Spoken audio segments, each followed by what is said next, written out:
Bismillahirrahmanirrahim. Assalamualaikum warahmatullahi wabarakatuh. Baik, bismillahirrahmanirrahim. Alhamdulillah. Alhamdulillahilladzi arsala rasulahu bil huda wa dinil haqq liyuzhirahu ala dinihi wa kafa bi syahida asyhadu an la ilaha illallah wa asyhadu anna muhammadar rasulullah la nabiyya ba'da ma ba'du. Rabbi sholli sadri wa yassir li amri wa hlul 'uqdatam min lisani yafqahu qawli. Allahumma sholli ala sayyidina Muhammad wa ala sayyidina Muhammad kama shallaita ala sayyidina Ibrahim wa ala sayyidina Ibrahim wa barik ala sayyidina Muhammad wa ala sayyidina Muhammad kama barakta ala sayyidina Ibrahim wa ala sayyidina Ibrahim fil alamin innaka Hamidum Majid. Baiklah, kita lanjutkan lagi ya perkuliahan kita yang ketiga setelah UTS ya. Nah, kemarin kita udah sampai ke ada spidol nggak? Ada nggak? Nah, sebenarnya saya ingin sedikit membahas mengenai teori interference curve ya. Nah, mungkin teman-teman udah pernah dengar belum? Nah, ini sebenarnya masih nyambung dengan teorinya Jeremy Bentham ya, nggak Jeremy Thomas ya. Nah, kalau menurut Jeremy Bentham ya, teori rasionalitas itu kan kemarin maximizing pleasure, minimizing pain ya. Jadi si Jeremy Bentham itu kan dia menyuruh agar kita selalu memaksimalkan kesenangan ya. Nah, mereka menyebut kesenangan itu kan dengan materi, harta ya kan, atau dengan segala sesuatu yang berwujud gitu ya. Nah, sehingga dari teori ini ada namanya teori interference curve, yaitu teori mengenai tingkat kepuasan ya. Ini adalah teori ilmu konvensional ya, ekonomi konvensional. Oh, ini kok nampak ya. Boleh, Pak? Akan tulisnya kotor ya. Ada ini, biasa pakai ini kanebo nih. Kanebo ya. Atau apa ya, kain basah gitu ya. Ada ya? Sopel. Oh, di sini kelihatan nih ya. Sudah kalau ada dulu Pak, jangan tinta aja Pak. Nah, ininya apa? Papannya ini Coba dulu coba. ya. Coba just kalau ini. Ke bawah Pak. Ya. Ada Tisu biasa nggak ada? tisu tapi dibasahin tuh bisa. Tapi ada basah. Ini soalnya nggak? Sok kaki. Ada mau kanebo boleh atau Bentar Pak. denebo ya. Kalau ada kanebo denebo atau kanebo atau ibu nebo ya.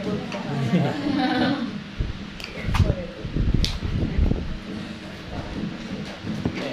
Jadi teori interference curve itu ya. Kalau gambar itu lagi nih. Ini ada barang X, ada barang Y ya.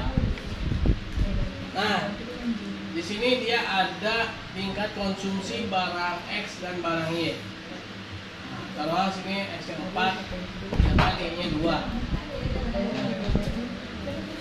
terus ini dia ada 3, sini 3.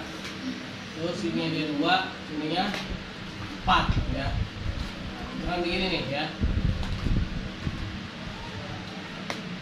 Terus ini menggambarkan tingkat kepuasan dalam mengkonsumsi dua jenis barang. Nah, kata si Jeremy Bentham itu kan makin banyak makin bagus kan, banyak makin baik gitu ya. Berarti apa? Ketika dia bisa menggeser ini ke atas, nah, dikatakan tuh makin bagus tuh. Berarti apa? Nah, dia bisa 4, sini 4 ya. 3, ini mungkin 5 ya kan.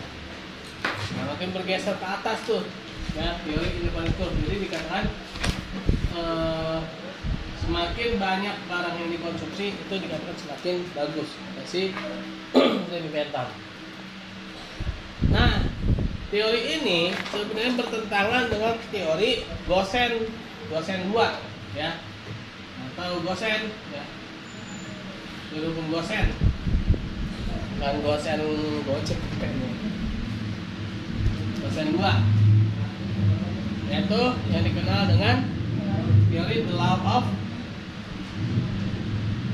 diminishing return ya, law of diminishing return. Jadi menggambarkan bagaimana tingkat kepuasan itu semakin turun justru ketika jumlahnya semakin ditambah.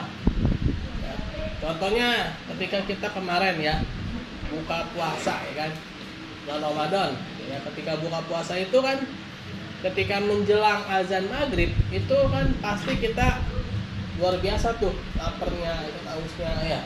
Sampai-sampai mungkin kalau di meja itu terbuat, kalau dengan mejanya itu terbuat dari coklat gitu ya, mungkin mejanya kita makan tuh ya, saking nafsunya ya. Nah, sudah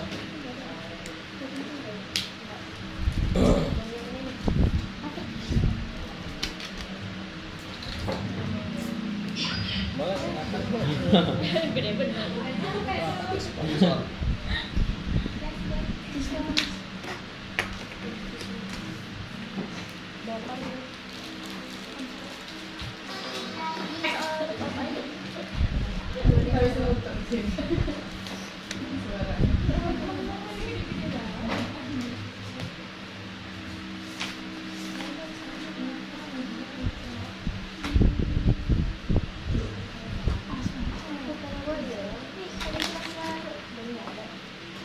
Paling telat ya, paling telat ya, terus adem dari mana? Jadi pahalanya berbanyak. Dirabutin banget.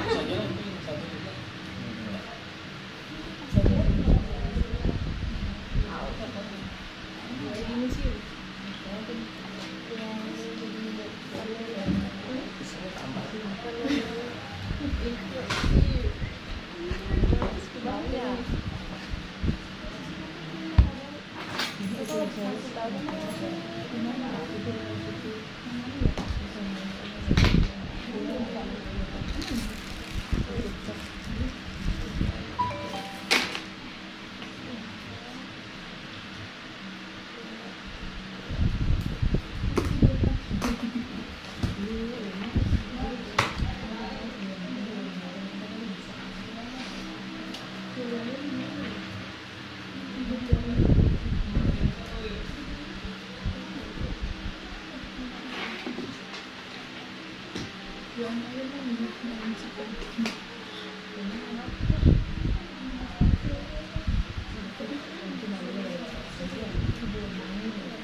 Ya, kemarin pesanan bener.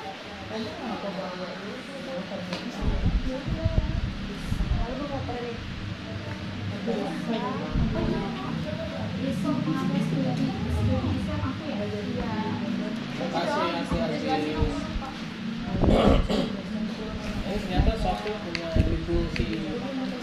Iya Pak. Minyak kayu putih juga bisa. Oh iya. Kalau nggak pakai itu bensin nih bisa. Oh iya. Iya, siramin Eh. beli baru. Bersih ya.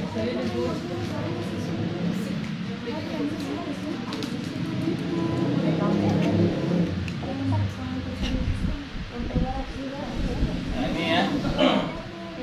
Tadi kan di sini 4 ya, barang X dan barang Y ya. Teori independent curve. Terus ini 2, terus ini 3 ya, 3 ini 2, ini dia 4 ya. Nah ini tingkat kepuasan ya.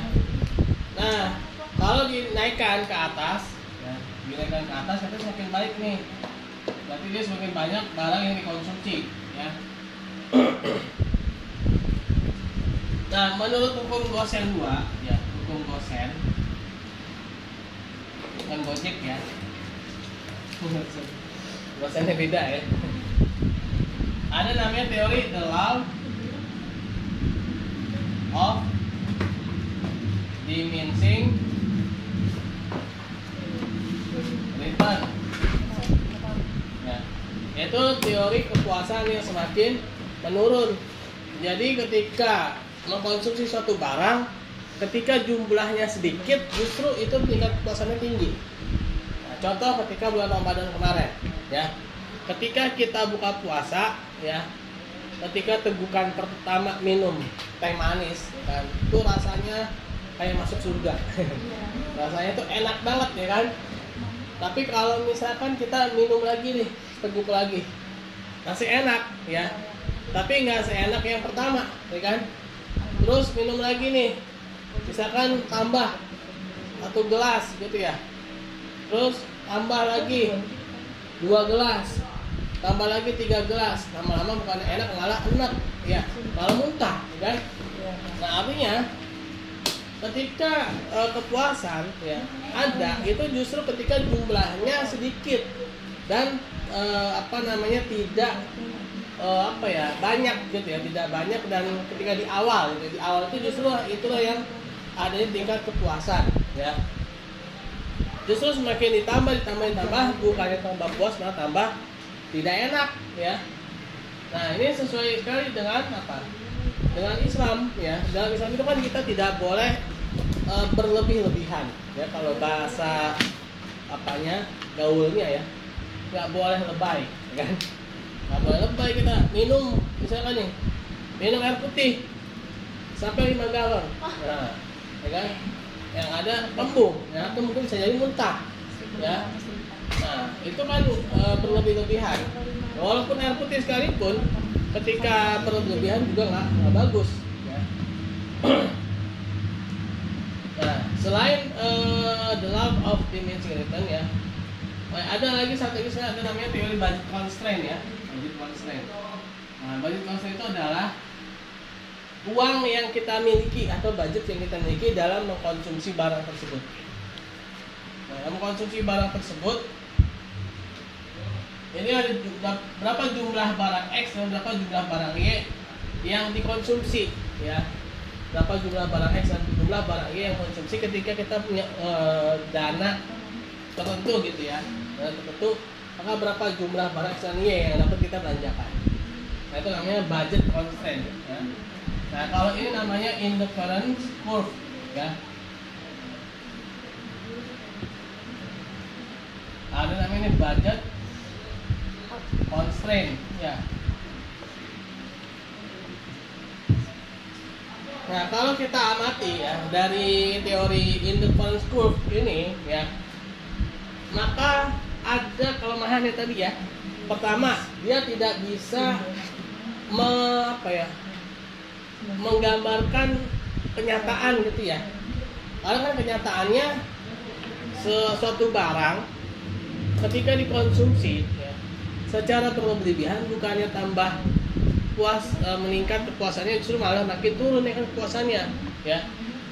Nah itu satu ya. Yang kedua, manusia dalam kehidupan sehari-hari kebutuhan hidupnya bukan cuma 2 ya, bukan cuma barang X dan Y aja tuh, barang 2 jenis barang, tapi kan banyak sekali ya barang yang lain. Nah, ini dia tidak bisa menggambarkan secara 4 dimensi. Dia hanya bisa menggambarkan, teorinya hanya menggambarkan 2 dimensi, ya kan?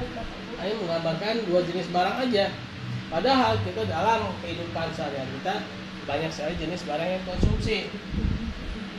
Nah, sehingga awal-awalnya ya teori ini ya dibuat dalam perspektif Islam itu kayak gimana sih gitu ya. Dalam perspektif Islamnya itu gimana nih ya. Nah, ada pertama kali dibuat oleh Bapak Insinyur Adi Warman Karim ya. Beliau mengatakan, oh kalau gitu barangnya kita kasih keterangan barang halal gitu ya. Barangnya halal, harus barang yang halal. Nah, memang nih dalam teori inference curve ya, di teori asalnya ya, kan dia nggak peduli halal dan haram kan. Nah, terkadang yang haram itu justru malah enak gitu ya. Kayak lagunya siapa, Rhoma Irama ya kan, mengapa judi itu haram, mengapa homer itu haram, mengapa yang haram-haram itu enak. Apa gini sama tuh? Rhoma Irama ya? Tuh, gurunya Mardoti lah. Nah, dalam teori inference curve ini ya, dia tidak peduli barang halal atau barang haram. Sehingga pada awalnya seorang ahli ekonomi syariah ya, yang sudah senior itu Bapak Insinyur Adi Warman Karim ya, dia itu adalah sekarang komisaris di Bank Syariah Indonesia ya. Beliau di buku Mikroekonomi Islam itu ya, beliau menggambarkan bahwa barang X nya harus barang X yang halal ya. Lalu barang ini adalah barang yang halal, barulah katanya ya, bisa berlaku semakin banyak semakin bagus gitu kan. Tapi ternyata nggak juga teman-teman ya, nggak juga ternyata. Justru yang halal ketika berlebihan itu juga nggak boleh ya, karena itu juga bisa menyebabkan penyakit. Contoh misalkan makan daging ya, kan daging. Orang kebanyakan makan daging juga bisa darah tinggi, kan?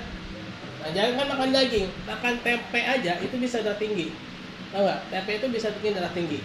Coba kalau makan tempe selama 1 bulan, nggak ganti-ganti makanannya tempe terus, pasti apa? Marah-marah kan? Tempe lagi. Darah tinggi kan? Iya. Makan tempe selama 1 bulan itu bisa bikin darah tinggi ya. Nah, apakah hanya dengan menjadi barang yang halal? Ternyata enggak juga. Ya, ternyata teori ini nggak bisa diterapkan gitu aja dalam Islam gitu ya.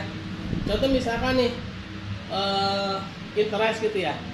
Ya udah, interest kita ganti aja jadi apa? Misalkan jadi margin atau jadi bagi hasil. Nah, itu juga nggak bisa kayak gitu teman-teman. Ternyata dalam konsep Islam ya, dan konsep konvensional atau kapitalis ya, itu tidak bisa main saling nggak bisa main ganti aja. Ternyata dia memang punya prinsip yang berbeda gitu ya, memiliki dasar yang berbeda. Nah, ini juga nih, dia memiliki dasar yang berbeda.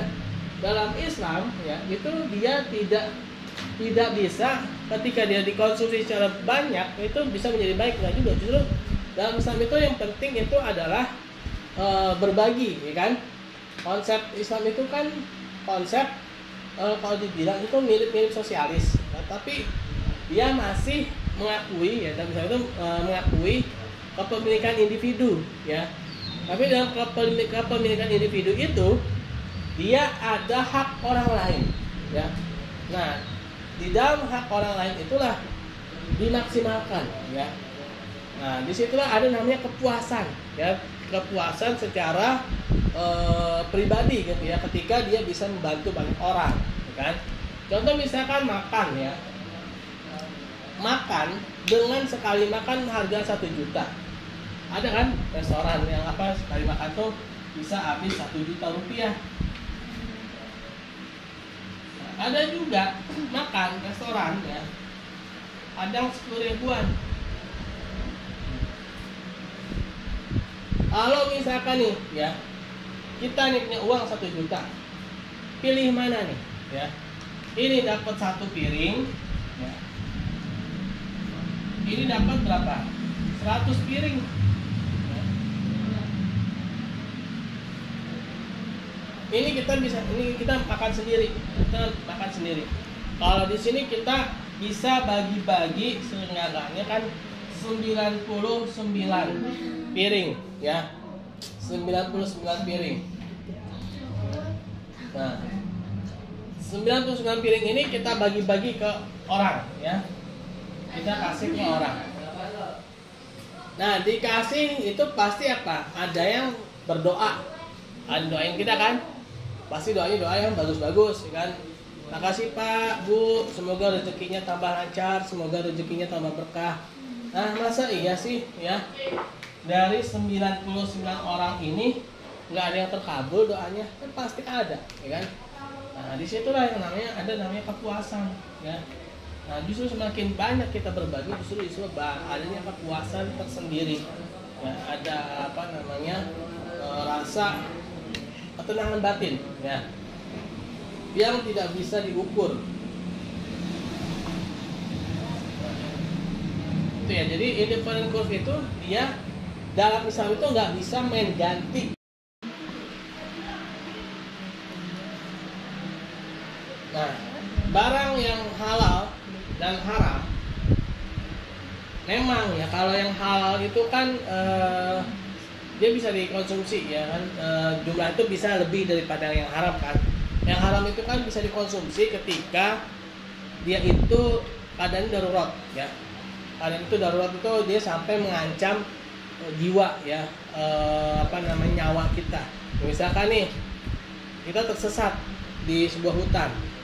Nah, di sana itu yang ada cuma ada tumbuhan-tumbuhan beracun dan bangkai babi hutan, kan? Nah, ini udahlah bangkai babi lagi ya. Bener double rasa haram ya. Double rasa haramannya ya. Nah, kalau seandainya kita tidak mengkonsumsi sedikit aja ya, katanya ya, menurut riset, manusia itu bisa bertahan hidup tidak makan selama 30 hari tanpa makan sama sekali ya. Tanpa makan sama sekali. Kalau puasa kan kita masih makan malamnya kan. Kadang-kadang balas dendam makan itu. Siangnya puasa, malamnya sampai 5 piring ya kan. Itu makan puasa. Nah, ini kita benar-benar nggak makan. Kalau misalkan 2 bulan benar-benar nggak makan, ya. Nah, itu bisa menyebabkan kita dingin, ya tahu dingin ya kan, dingin lama-lama beku ya, lama-lama kaku alias meningdun, ya. Nah, meningdun meninggal dunia, ya. Nah, lama-lama kita meninggal ya kan, gara-gara nggak makan. Nah, kalau memang udah kondisinya seperti itu dan kita di dalam hutan yang isinya itu adanya bangkai babi, ya, maka diperbolehkan mengkonsumsinya, tapi hanya untuk menyelamatkan, ya, hanya untuk istilahnya itu menghilangkan kedaruratan, ya, kedaruratan, ya. Nah, itu boleh, ya, tapi jangan sampai ya mentang-mentang boleh gitu ya, nambah ya, atau bawa kantong, nyari kantong, enak nih, nantilah kalau udah sampai rumah goreng lagi gitu ya. Ya jangan ya, itu udah hilang hukum daruratnya, udah hilang hukum urgensitasnya ya, keujenannya itu ya, itu sudah tidak urgen lagi kan. Ada daging ayam, ada daging sapi, kambing ya kan, kan juga milih babi ya kan. Nah, jadi dalam yang halal itu memang kita bisa mengkonsumsi lebih banyak, tapi tidak boleh juga terlalu berlebih-lebihan. Bahkan ya Rasulullah dan para sahabat ya radhiyallahu anhum itu dalam apa sih saya tuh kalau bahasanya itu itsar ya, mendahulukan pada saudaranya itu ya, itu luar biasa ya kan. Sampai-sampai itu ada sahabat Rasulullah itu yang sudah hampir mati ya di medan peperangan, minta air ya kan, dibawain air, begitu dengan saudaranya yang lain juga lagi kehausan ya, dia padahal udah istilahnya apa ya, itu udah tetesan air yang terakhir lah begitu. Kalau misalnya dia minum gitu kan, ternyata apa, dia bilang wah dia lebih butuh tuh gitu kan, gitu dibawa ke tempat yang lagi apa kritis juga ya, ternyata ada teriak lagi yang minta air, sampai akhirnya apa, nggak ada satu orang pun ya yang tadi sahabat tadi itu yang bisa minum. Kenapa? Karena yang ini ternyata udah keburu mati. Begitu dia ke sahabat yang sana, ternyata sahabat sana udah keburu mati. Dia mau balik lagi ke sahabat yang kedua, udah mati juga, ya kan? Itu saking apa? Saking mendahulukan saudaranya, gitu ya, saudara seimannya, gitu kan? Nah itu padahal tuh air, ya kan? Itu air itu halal, ya air putih itu halal. Ya tapi bagaimana sikapnya ya dalam mendahulukan, ya kan? Nah tapi kalau air saya jangan ya.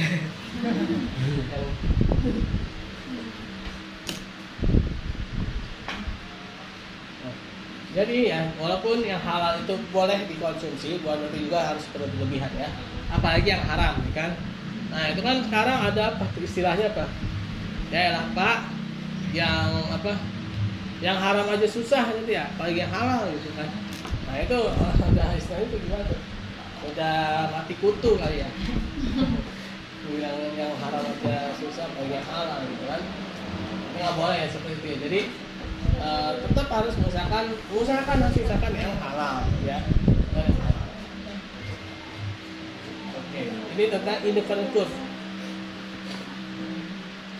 Lalu bagaimana indifferent curve dalam Islam ya?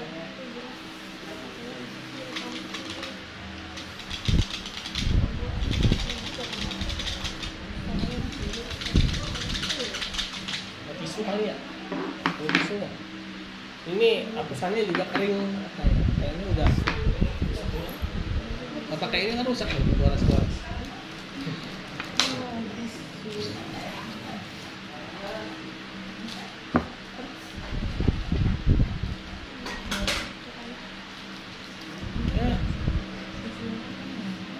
Kayaknya boleh tuh sovelnya buat muka saya biar jadi putih.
Dalam Islam ya, indifference curve itu nggak bisa digambarkan dengan perwakilan satu sumbu itu satu jenis barang. Jadi yang namanya satu sumbu itu adalah harus semua jenis barang ya.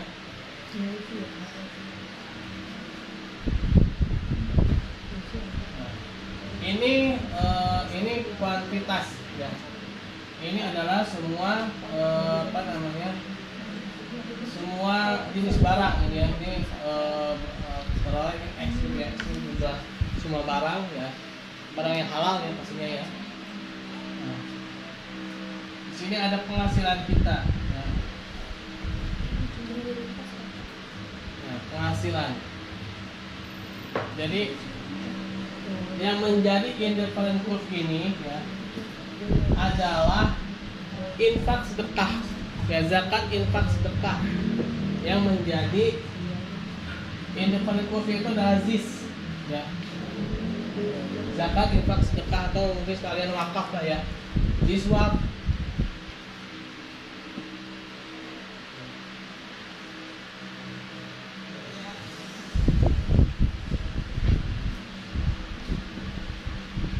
Semakin kita memiliki penghasilan yang banyak, maka kita akan semakin puas ketika kita semakin banyak melakukan ZISWAP ini ya.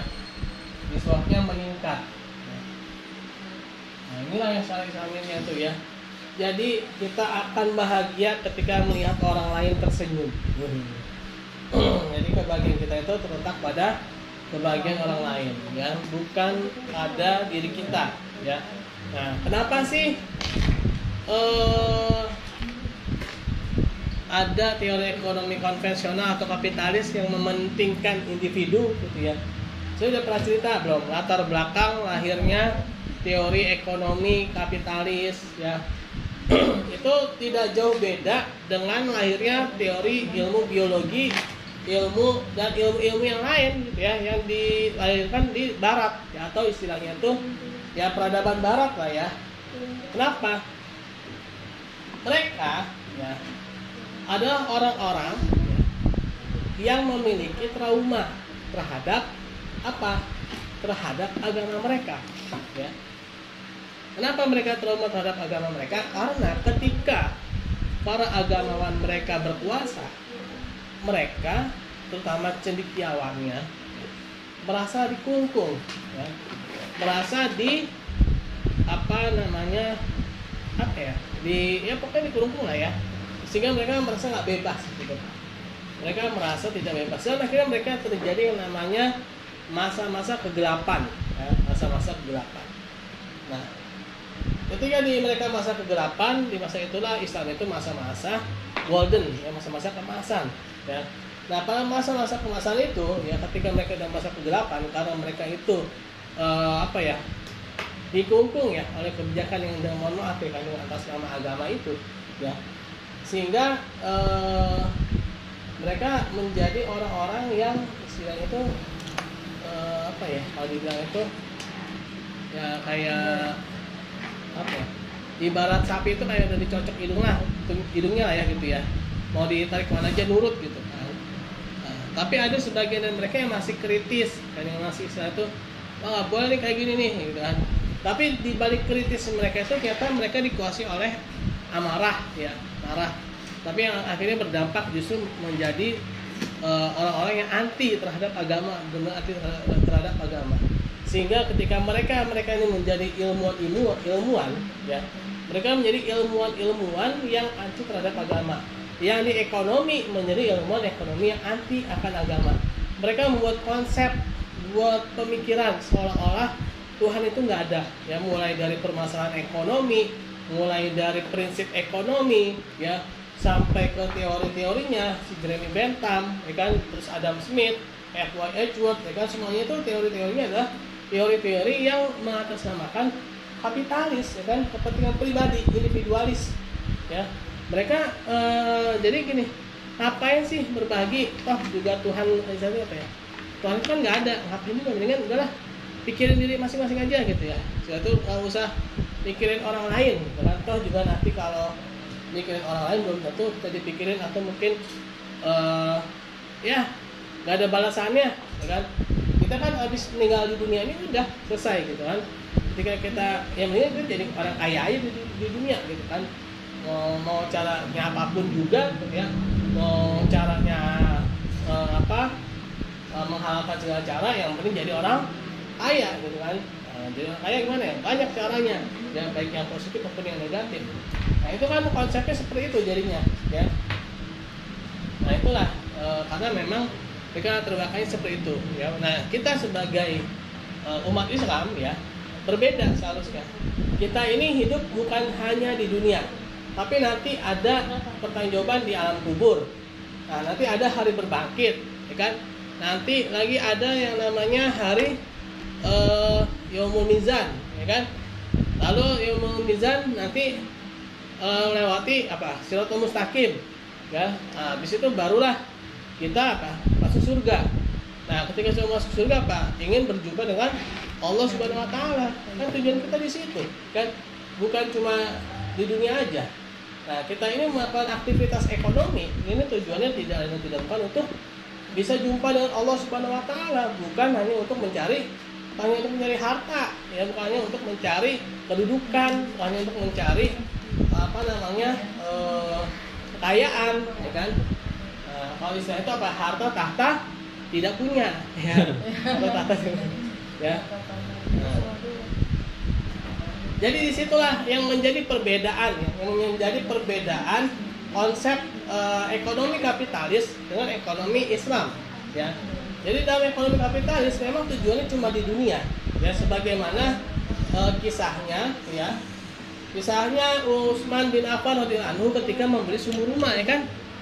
Nah, orang Yahudi ketika sumur rumah itu dibeli oleh Utsman bin Affan, walaupun belum dibeli seluruhnya, ya kan, baru dibeli separuhnya, si Yahudi itu menganggap Utsman bin Affan ini pengen berbisnis juga kayak dia, ya, berbisnis jualan air. Nah, jadi yang namanya jualan air, ya, yang menguasai air, ya kan, nah, itu memang dari dulu tuh kelakuan Yahudi tuh, ya, orang Aqua, Mayora, ya, Alemutale, ya, sebanyak lagi lah, kan.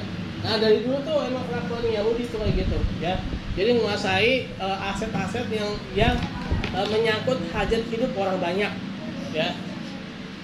Nah, itu si Yahudi nganggap Utsman bin Affan radhiyallahu anhu itu akan melakukan bisnis yang sama dengan dia, jualan air. Ternyata Utsman bin Affan radhiyallahu anhu itu mindsetnya bukan mindset si Yahudi, ya. Mindsetnya Islam, ya kan? Yaitu berbagi. Akhirnya apa? Akhirnya sampai sekarang Utsman bin Affan radhiyallahu anhu punya rekening, ya, di Arab Saudi, ya kan? Sampai sekarang nih ada tuh nomor rekening Utsman bin Affan radhiyallahu anhu. Nah, si Yahudi borok-borok punya rekening, ya kan? Udah hilang dia, entah kemana itu, ya. Namanya juga udah banyak yang lupa, ya, siapa namanya, ya kan? Tapi Utsman bin Affan radhiyallahu anhu, padahal beliau itu tidak jual air itu kan, dibagi-bagikan, ya kan, diwakafkan, ya kan, sehingga apa? Menjadi kekal, ya, menjadi abadi, ya. Nah, itulah apa namanya mindsetnya itu di situ, ya. Justru ketika mindsetnya itu adalah mindset berbagi, ya, justru dikekalkan oleh Allah Subhanahu Wa Taala. Tapi ketika mindset itu mindset individualis, ya, mindset itu adalah mindset kapitalis, maka Allah akan sirnakan itu semuanya, ya. Allah akan hilangkan itu semuanya, ya. Walaupun dengan apa teknologi yang serba canggih gitu, ya, dengan peradaban yang serba maju, ya kan, Allah akan musnahkan itu semua tuh, ya. Udah banyak contoh-contohnya, ya, umat-umat nabi-nabi sebelumnya, ya kan, yang mana secara apa materi, ya, itu luar biasa, ya, seperti kaum Nabi apa Nabi Lut, ya. Nabi Lut itu, ya, mungkin ini agak out of the box, ya, tapi ini intinya sama, ya. Nabi Lut itu kaumnya itu sudah bisa membuat aspal, yaitu aspal, ya. Aspal itu adalah yang paling rendah, ya, dari penyulingan minyak bumi, ya. Jadi ketika minyak bumi itu disuling, ya kan, nah itu yang paling bawahnya itu, ya, kalau dibilang tuh ampasnya itu aspal, ya. Itu buat apa? Buat jalanan, ya, buat jalanan. Nah, ketika ada aspal, berarti ada namanya minyak bumi itu kan, ada minyak bumi. Ada minyak bumi itu kayak apa sih, bensin, solar, segala macamnya itu, ya. Nah, makanya ada yang menduga, ya, di zaman Nabi Lut itu sudah ada mobil, karena sudah ada aspal, ya. Nah, tapi kenapa kok nggak ada wujudnya? Kenapa bisa kok nggak kelihatan wujudnya mobil di zaman Nabi Lut itu kayak gimana? Ya, karena Allah sudah binasakan itu semuanya, ya. Allah sudah tenggelamkan itu semua peradaban mereka, ya kan, masukkan ke dalam lautan, ya kan, sampai lautnya menjadi laut hitam gitu kan, yang kadar garamnya itu tinggi ya. Nah ini bagi yang seperti saya nih yang nggak bisa berenang ya, nah silakan ke laut hitam, nggak akan tenggelam teman-teman. Saking tinggi kadar garamnya itu orang nggak ada yang tenggelam, melayang semua di atas air. Kenapa? Karena kadar garamnya tinggi ya. Itu jadi di bawah laut hitam itu itulah peninggalan kaum Sodom ya. Nah, saking apa ya bejatnya mereka gitu kan. Nah sama nih seperti ilmu ya kan, ilmu ekonomi ini ya, walaupun ilmu ekonomi Islam ini dulu udah terkubur lama ya, tapi karena memang ada nilai, ada value ya, kita dibangkitkan lagi kan ekonomi Islam ya. Ada konsep jiswaf, ada konsep wakaf ya. Nah dikembangkan lagi, kenapa? Karena memang ekonomi kapitalis yang ada ini ya belum sampai 100 tahun ya, udah sampai 100 tahun ya kan. Terakhir itu Turki itu runtuh tahun 1924 ya, dan ya udah 2025 ya, udah 101 tahun ya. Nah itu kan ilmu itu kalau belum sampai 100 tahun itu masih dibilang belum lama ya ilmu ya. Kalau orang ya mah udah tua ya. Nah jadi seperti itu ya teman-teman ya. Konsep Islam dalam jiswaf ya itu memang konsep Islam dalam indifferent curve itu memang berbeda ya. Bukan cuma indifferent curve, semuanya ya. Nanti ada namanya kurva ISLM ya. Lalu Islam itu kayak gimana ya. Nah itu kita tidak bisa main mengganti aja tuh. Misalkan tadi ya interest dan ganti aja jadi bagi hasil atau jadi margin ya. Nah itu belum tentu cocok ya, belum tentu bisa diganti ya. Oke, ada yang mau bertanya? Mbak, saya mau nanya. Nah, boleh. Ya, saya kan tadi udah bilang soal kita kan emang bakal balik sebelumnya tujukan kepada Allah. Jadi bilang juga sebenarnya kita tuh kayak jangan nyari-nyari harta di dunia, tapi jangannya kita bakal balik lagi gitu ke Allah. Menurut saya rada skeptis sama pemikiran konsep kayak gitu Pak. Soalnya menurut saya apa sih yang kayak bedain Indonesia sama dunia lain, karena dari situ kan kayak Indonesia tuh jadi kayak lama berkembangnya karena kita terlalu mikir akhirat dan kayak ya udah gitu, yang penting nanti masuk surga gitu. Jadi kita mengabaikan semuanya yang ada di dunia itu. Terus sama apa sih yang bikin kita harus percaya gitu sama sistem perbankan syariah? Kan dia sama aja kan kayak sentralisasi gitu kan. Nah kenapa Kak nggak menyimpan uang secara pribadi dan harus percaya dengan bank syariah? Ada lagi? Nah ini pertanyaannya sangat bagus. Nah ini saya suka nih ya, pertanyaan seperti ini ya. Yang pertama skeptis terhadap nggak usah. Jadi gini, maksud dari nggak usah mencari dunia ini adalah dalam artian untuk kepentingan pribadi ya, kepentingan pribadi. Nah pernah dengar nggak Umar bin Khattab radhiyallahu anhu punya kebiasaan infak itu sebesar sebulannya, infaknya Umar bin Khattab itu 4.000 dinar. Dinarnya ini dinar zaman Rasulullah dan para sahabat. Infaknya sebulan itu 4.000 dinar ya. Satu dinar itu sekarang sekitar ya, ini emas ya, sekitar 1 dinar itu kan 1,5 gram emas. 1,5 gram emas. 1 gram emas sekarang berapa? 2 juta ya? 2 juta, berarti 1,5 gram sekitar 3,5 ya? 3,5 juta ya? Iya. 3, hah? Bener ya? Iya. Apa 2,5? Iya benar-benar 3 juta ya? 3 juta. 3 juta kali 4.000 berapa tuh? 1 miliar 200 ya? Wow. 1 miliar 200. 1 miliar? 200. Bukannya 12 miliar. 12 miliar. 3 kali 4 12.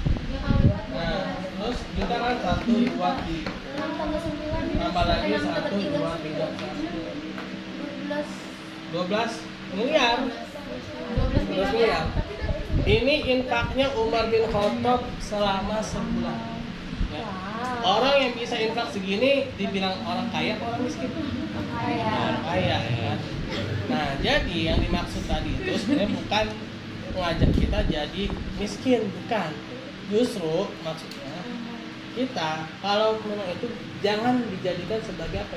Tahu nggak? Umar bin Khattab radhiyallahu anhu ketika menjadi khalifah, ya, itu punya tambelan bajunya tuh ada, kalau saya ada 12 tambelan, ya. Ada 12 tambelan. Padahal infaknya sebulan 12 miliar, bayangin, ya. Tapi bajunya tambelannya ada 12. Bajunya cuma ada 2. Kan ada tuh kisahnya, ya. Ketika mau khutbah, ya, Umar bin Khattab itu sempat terlambat. Kenapa? Ternyata bajunya belum kering, ya. Ternyata baju yang dia pakai buat sholat Jumat itu belum kering. Bayangin, ya. Padahal beliau ini infak segini, ya. Ini ketika beliau belum jadi khalifah nih, ya. Belum jadi khalifah. Infaknya 12 miliar sebulan. Ya, ada kisahnya nih, ya. Jadi beliau itu minjem kepada sahabat Utsman bin Affan radhiyallahu anhu, ya kan.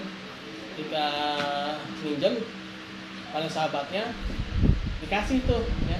Sayangnya ini kisahnya luar biasa, ya. Jadi ketika beliau minjem pada Utsman bin Affan radhiyallahu anhu langsung dikasih. Bayangin, ada seorang sahabat, ya. Baru sahabat belum saudara, ya. Minjem berapa bro, minjem dong bro, berapa? 12 M. Ya. Bentar gue gampar lo ya. Dan seandainya nih kita punya uang, ya, taruhlah misalkan 200 M, ya. Ada orang mau minjem 12 M, kasih kan enggak? Enggak. Bayangin, ya. Ini ada seorang sahabat datang minjam berapa? Dulu kan 4.000 dinar, kalau dirupiahin sekitar 12 M. Langsung dikasih, ya, karena uang dinar, ya, 4.000 keping, ya kan, gampang pakai kantong, ya kan. Tapi kalau ini pakai uang rupiah itu pakai mobil truk tuh, ya kan, giring-giringan, ya, 12 M, ya. Tahu uangnya mah lagi di jalan, ya. Dikasih langsung hari itu juga cash sama Utsman bin Affan nih. 4.000 keping, bayangin, ya. Nggak ditanya apa-apa, nggak tanya macam-macam. Sama sahabatnya mau minjem, udah nih, kasih langsung 12 M bahasa kitanya. Nih langsung saya transferin nih, ya kan, ke bahasa nomor rekening gue berapa ya? Langsung ke mobile banking 12 M langsung celing, ya kan, itu 12 M kan, minjem, ya. Nah begitu besoknya Utsman bin Affan radhiyallahu anhu nanya, bayangin, ya, minjem uang 12 M, ya. Nggak ditanya apa-apa, ya. Nah, besoknya baru ditanya. Tanyanya, ya, sahabat tuh kemarin minjem buat apa, ya? Ya. Ceritalah itu Umar bin Khattab radhiyallahu anhu, ya. Saya minjem itu sebenarnya buat infak ke Baitul Mal. Jadi saya punya kebiasaan setiap tanggal tertentu saya infak ke Baitul Mal sebesar 4.000 dinar. Ada Umar bin Khattab, ya. Berarti dia setiap bulan minimal, ya, itu 4.000 dinar minimal. Terus karena kemarin itu tanggal jatuh temponya itu keuntungan saya itu belum turun, ya. Akhirnya saya minjem dulu, gitu kan. Nanti ketika keuntungan saya udah turun, ya, maka saya akan ganti yang kemarin 4.000 dinar itu. Bayangin uang 12 M enteng banget gitu, ya, buat infak, ya kan. Nah, karena belum turun saya minjem dulu, gitu kan, buat Baitul Mal. Mendengar penjelasan sahabatnya itu, ya, Utsman bin Affan langsung mengatakan kalau memang buat Baitul Mal udah saya ikhlasin. Kalau memang buat Baitul Mal udah saya ikhlaskan, nggak usah dikembalikan, ya. Nah, ini bayangin ini manusia-manusia super, ya kan. Nah, ini kalau bukan orang kaya banget ini ya susah gitu, ya. Kan? Bukan orang yang super duper kaya, kan. Ini ya nggak akan bisa, ya kan. Nyumbang segede-gede gini, ya kan. Nah, nggak bisa. Maksudnya itu tadi, ya, bukan kita itu jadi apa, ya, jadi orang miskin, bukan. Maksudnya itu adalah tujuannya, ya. tujuannya itu ya adalah akhirat. Ya, jadi tujuannya itu bukan untuk kepentingan pribadi, tapi itu jadi ekonomi Islam itu sebenarnya tujuan itu masalah niat, ya, mengubah niat, mindsetnya itu bukan lagi mindset dunia, tapi mindset itu mindset akhirat, ya. Nah, ketika mindsetnya akhirat, maka Allah akan kekalkan, ya. Allah akan jadikan kita itu benar-benar dikenang, ya kan? Walaupun itu bukan tujuan kita juga, ya kan? Tujuan kita kan berjumpa dengan Allah Subhanahu Wa Taala, ya kan? Nah, kalau dulu tuh ada siapa tuh Falsa Ipoet Santosa ya, dia bilang gini, mau nggak punya mobil, ya, mobilnya itu bisa masuk ke dalam kuburan nemenin kita. Mau nggak punya rumah, ya, rumahnya itu bisa masuk nemenin kuburan kita. Nah, caranya gimana? Punya mobil, wakafin. Punya rumah, wakafin, jadiin ini kan, kalau memang asetnya banyak ya. Kalau punya lebih kan, tapi kalau nggak punya ya jangan. Ya. Nah, artinya apa? Ya kalau kita nggak jadi orang kaya, kita nggak bisa beramal, susah, ya kan? Jadi mengubah mindset di sini, ya. Karena dalam ekonomi Islam itu kan dari sisi apa namanya problem masalah terbelakang masalahnya, ya. Terus apa namanya prinsip-prinsipnya ya. Jadi maksudnya ke situ ya, bukan udahlah nggak usah berusaha lah, kita kan apa mudah-mudahan memang ada hadis ya kan, sesungguhnya dunia itu adalah penjaranya orang beriman dan surganya orang kafir, gitu ya. Bukan berarti juga kita nggak usah apa-apain lah, ini kan kita lagi ada di neraka gitu, di dunia gitu kan. Karena itu kan orang kafir itu kan orang surganya di dunia, bukan kayak gitu konsepnya.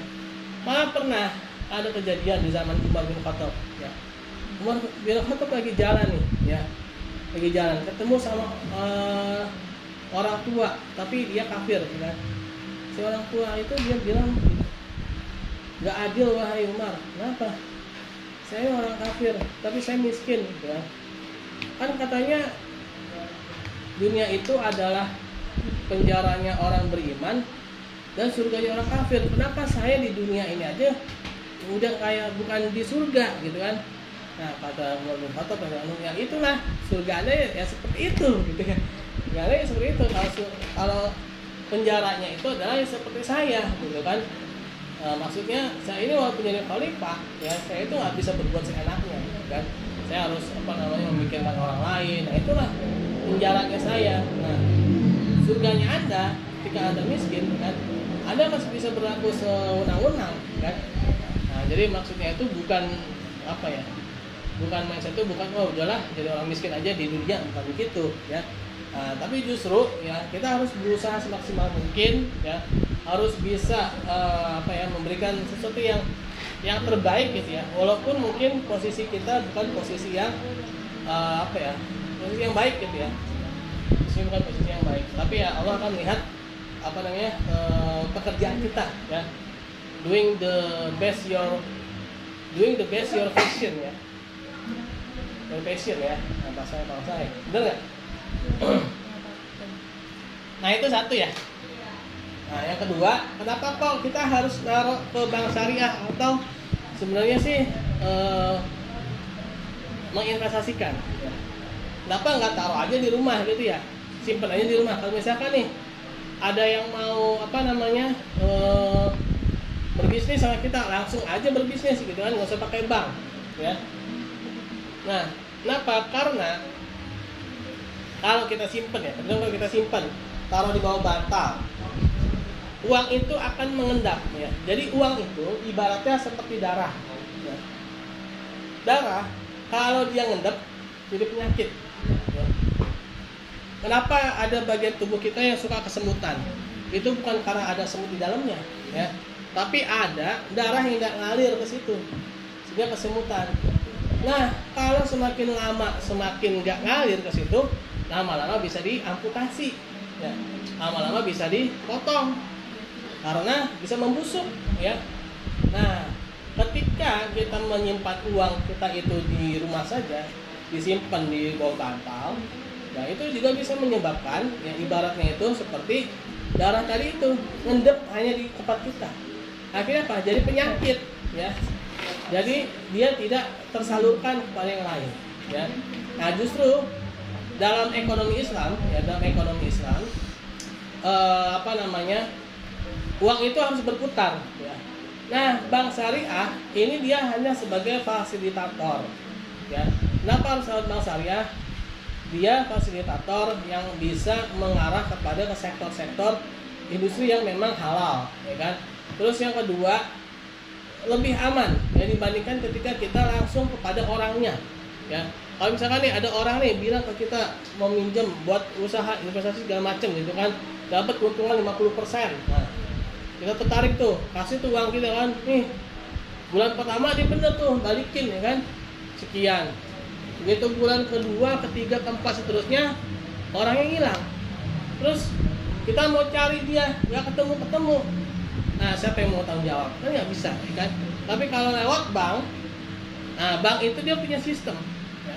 Bank itu dia punya aturan, sehingga nggak semua orang itu bisa mengakses ke bank ke dalam melakukan pembiayaan. Ya, jadi uang kita tuh cenderung aman dan juga dijamin ya oleh lembaga penjamin simpanan, sehingga ketika kita punya uang taruh di bank syariah itu bisa lebih menjamin dibandingkan dengan kita kelola sendiri gitu ya, karena keamanan, lebih kepada keamanan. Karena kan bank itu kan dia jasa itu ya, jasa keuangan, yaitu jasa dalam pencatatan dan juga jasa keamanan, itu lebih secure ya. Jadi seperti itu.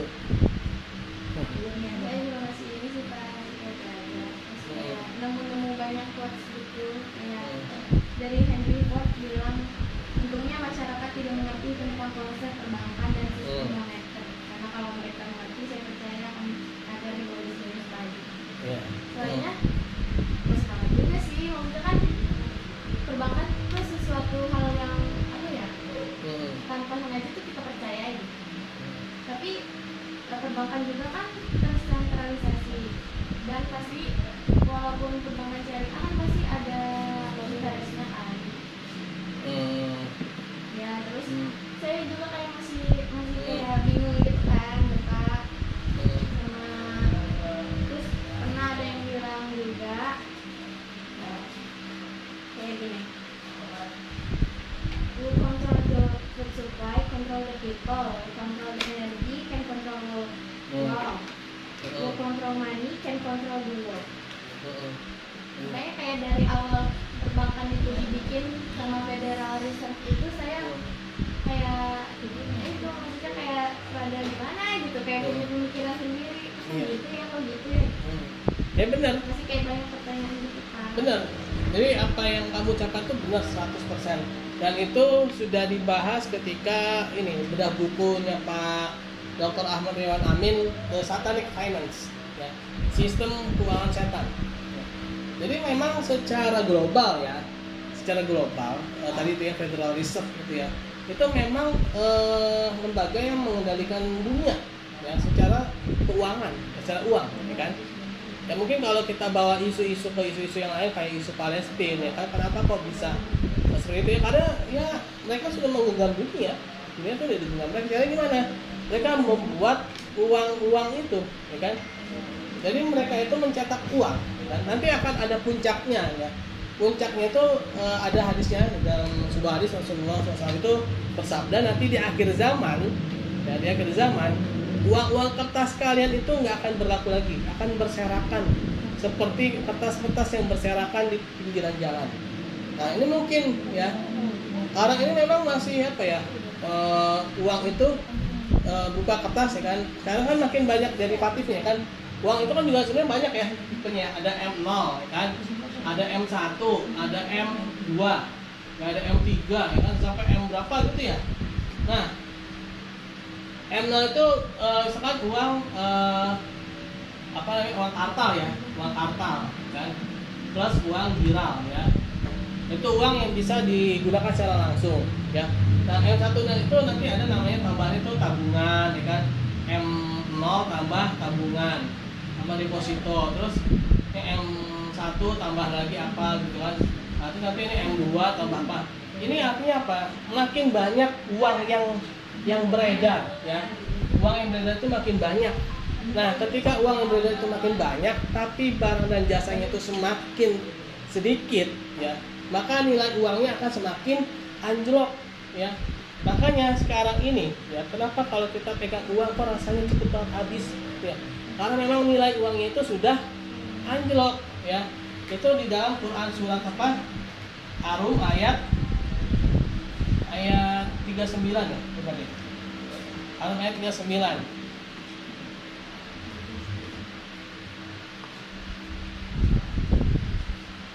Enggak, ayat 39.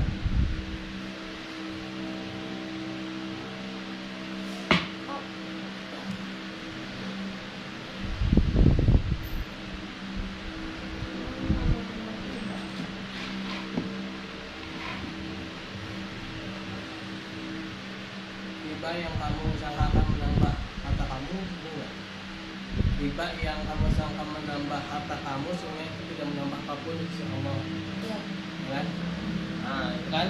Nah, riba yang kamu sangka menambah harta kamu itu tidak akan menambah apapun di sisi Allah Subhanahu wa taala. Justru sedekah yang kamu tunaikan untuk mendapatkan keridhaan Allah, dengan wajah Allah itu keridhaan Allah, justru itulah yang dilipat gandakan.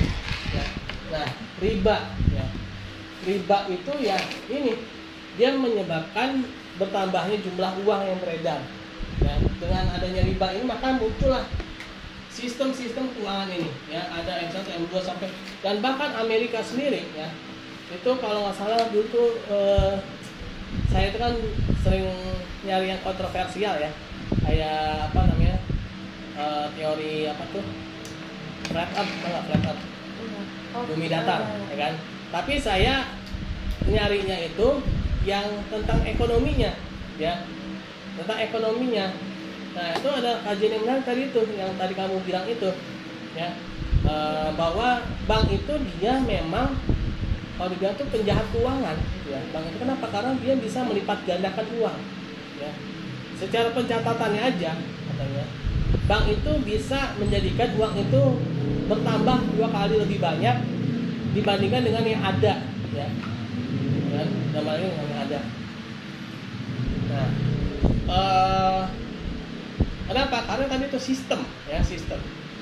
Nah, lalu bagaimana dengan bank syariah, ya? Nah, kalau kata Pak Ahmad Riwan Amin, ya, setidaknya ya, dengan bank syariah ini, walaupun kita itu berusaha, ya, walaupun istilahnya itu secara satu kayaknya ini lautan gitu, ya. Ini sistem ekonomi global kapital itu kan di lautan, kan? Batu kayak lautan besar, kan? Batu bangsa itu kecil lah, segini lah, gitu ya, kecil banget gitu kan, di tengah lautan yang luas, gitu kan? Maksudnya itu yang kecil, tapi ya, kita jangan lihat kecilnya, tapi kita lihat usaha kita. Nah, ini ada kisah di saat Nabi Ibrahim alaihissalam itu dibakar, ya, oleh Namrus, ya. Tiba-tiba saja ada seekor burung pipit, ya. Kisahnya itu ada yang bilang burung pipit, ada yang bilang itu katak, ya. Tapi saya dengar itu burung pipit, ya, dari Pak Diwarman Karim. Nah, si burung pipit itu ngapain? Dia bawa air di paruhnya, ya kan. Nah, ketika dia dalam perjalanan bawa air dari danau ke tempat Nabi Ibrahim dibakar, ada malaikat bertanya, wahai burung pipit, mau ngapain? Ya. Saya mau madamin api yang bakar Nabi Ibrahim. Terus kata malaikat, apakah air yang kamu bawa itu cukup, kan, untuk memadamkan? Kan paruh kamu sendiri aja kecil, berarti airnya lebih dikit dong. Nah, bahasa kita gitu, ya. Nah, apa kata si burung pipit? Mungkin air yang saya bawa ini nggak akan cukup buat madamin api yang membakar Nabi Ibrahim. Tapi dengan air yang saya bawa ini, itu sudah menandakan saya ini ada di posisinya siapa.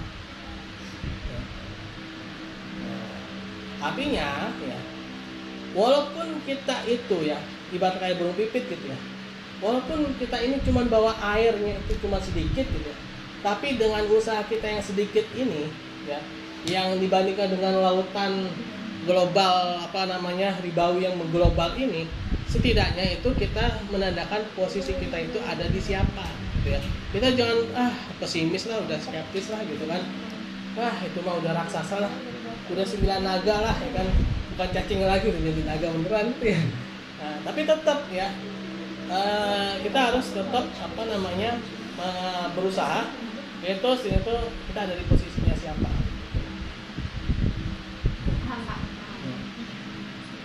Mana gimana? Paham. Nanti mungkin besok lagi cerita. Boleh. Nah, bagus nih ya. Saya suka diskusi gitu kan. Kenapa? Karena dari diskusi ini pengetahuan kita tuh berkembang, ya, bertambah. Ngomong jam berapa sekarang? Nah, 2:30 ya? Itu selesai ya? Oke, mungkin itu dulu ya di pertemuan sekarang. Kita absen ya, kita tutup dulu deh dengan membaca hamdalah alhamdulillahirabbil alamin dan doa subhanakallahumma wa bihamdika asyhadu an la ilaha illa anta